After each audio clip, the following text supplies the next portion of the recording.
Thank you for joining me for another Quick Hits conversation. I'm Dr. Robyn. With me today, I have Lisa McDonald. She is the founder of Career Polish, where she is an executive career coach and master mindset coach who helps people get career happy and life healthy. I have Simon Coles. He's the CEO of Amphora Research Systems, where they free scientists from the tyranny of paper. He is also the founder of the Better Conversations Foundation. And I have Dr. Bob Choat. He is a professional student and he is endlessly curious. He works with executives and mental transformation and creating states of flow. The question I have for you today, does it count as overhearing, butting in when someone is loud enough to be heard in the public space? I come across this so often. I see a trend where people no longer hold the phone up to this. They're talking like this, or it's on speaker, which I don't understand. I would say technically, yes. However, it's unintentional. So with one of the boys, they were on the phone and doing the whole, thing. And they said something. I looked at him and I kind of got a shot back and that, it's private. And I said, well, gee, if there was only a way to make a phone call a private conversation. Oh, there is. Take that off speaker and put it to your face. Technically, I would say yes, but I don't know how you can help it since you're in shared space. I would have to agree with Lisa on that. And even taking it further, I like to look at the individual because I tend to be very analytical and also the psychology. So why does this person do what they do? And there's a lot of reasons because I've dealt with some of these people. And one of the main ones is that they tend to be anxious a lot. If they're anxious and they have that going, the fear mechanism, part of it is that these people will speak loud anyway.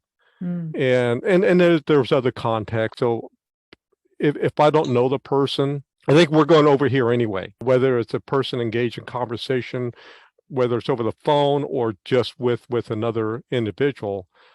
And some people just like to be heard. I mean, there's that ego thing as well. And so we cannot not hear what they say. I mean, it's impossible unless we put in earplugs ourselves. In that context, yes, I'm going to overhear what they say.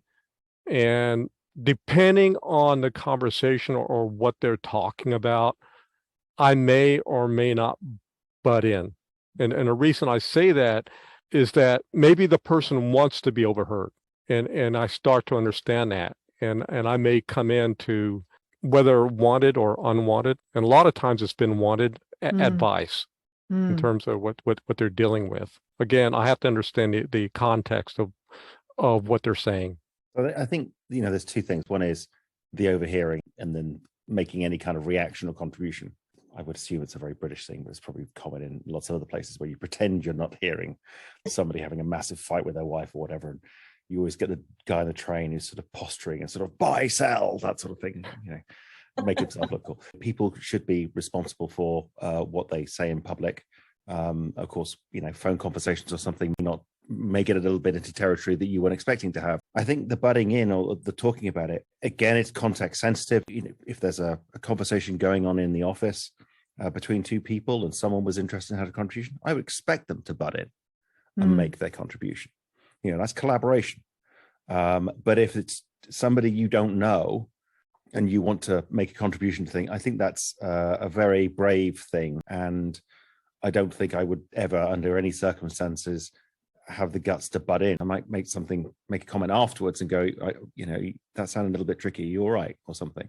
But yeah, I think that's a great point. Is in person versus on phone. Do you find that you're more likely to, I am, if it's in person, I'm more likely to butt in or offer or something. But if it's on the phone, I'm really good at pretending I don't hear things. Yeah. And I think there's more physical cues you can use to sort of negotiate your way into the conversation when you're in person. My sister has a rule that if she's on speaker, if you're talking to her on speaker, you need to let her know that. And that comes from a time where she was talking to my brother and didn't realize she was on speaker in the truck with his girlfriend, who my sister didn't like, in the car. You should always say you're on speaker. And who else is in the space? Yeah. That's just unfair. And I also, in terms of etiquette, doing a Zoom call without prior warning in certain situations. And doing any kind of video without letting someone know Yes. first. Mm-hmm. Yes. I think our own background contributes whether we're going to butt in or not. I mentioned the psychologist aspect, but I also have my former LEP days where I had to get involved in a lot of conversations in terms of butting in. Now, I'm going to address this to Simon because there's been a lot of articles regarding Americans being too loud. What is the aspect of your understanding of that in the UK regarding Americans being too loud? Generalization is never a good thing. True. But if there's someone speaking very loudly in a train car or something like that, and it's not English, it's probably American. You know, Mm-hmm. I've had a couple of people in my life who spoke really, really loudly. I could name situations where I was like in a diner and the person I was talking to, I just want to be like, shh, use your indoor voice. Lisa, you mentioned the whole phone thing, like people using the phone on speakerphone. I don't know where it's come from. It's utter madness, but everybody seems to do it. It's people holding phones up to their ears just seems to have stopped all of a sudden while I wasn't watching. Right. Even now when you've got AirPods and stuff like that, where you can just put those in, which is my preferred way of doing it. So I don't get that at all. It doesn't make sense. It kind of goes along with a study that I saw once, that with the telephone, if texting were invented before the ability to have a conversation on a telephone, no one would text. They go, oh, wait, I can just call you and get an answer immediately, and I don't have to wait for this back and forth thing. How great. I was in a store one time and there was a guy on the phone and he was like, no, I'm in my car. I'm coming. I'm right now. I'm on my way. And somebody actually walked by him and went, no, he's not. You deserve that. And that's the thing for me. If I'm in a public setting and I hear someone lying on the phone, it's so hard for me not to, especially if it's on speaker, to like not butt in and go, yeah, that's not a thing. I think if you're using your phone on speakerphone in a public place, I do have a little bit of a feeling that you get what you deserve. Really, in terms of overhearing and people contributing to the thing, because it's just rude. I completely agree there. And in those cases, especially when we're all trying to get our thoughts together and there's other people around, and Simon, you mentioned earlier the context of a business setting as well. There's also other settings. We probably should butt in, for the sake of everybody else around as well. It's super awkward to say to someone, are you being loud because you want me to hear you and you want my input, or like what's going on here? But I wonder if we should do that more often. I think a lot of people are not self-aware that this is happening.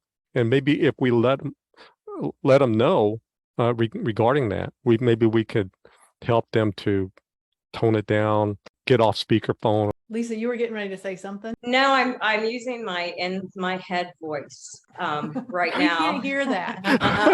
I know. There's a reason. What I'm thinking is, often when I've seen people who are on the speakerphone and very, very loud, I just wonder if you bring it to their attention, do they care?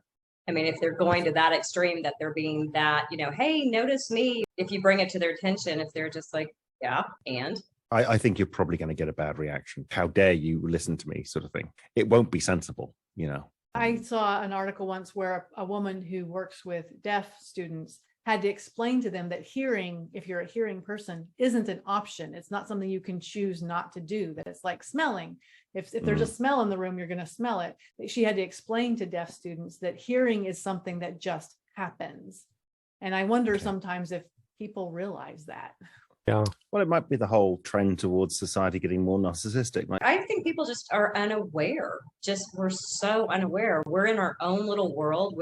Everybody's in their own little bubble, just bouncing it off each other, that it doesn't even register that this conversation I'm having with someone is broadcast for everyone. But, everyone else is being so polite as to try not to visually respond, that we're just unaware.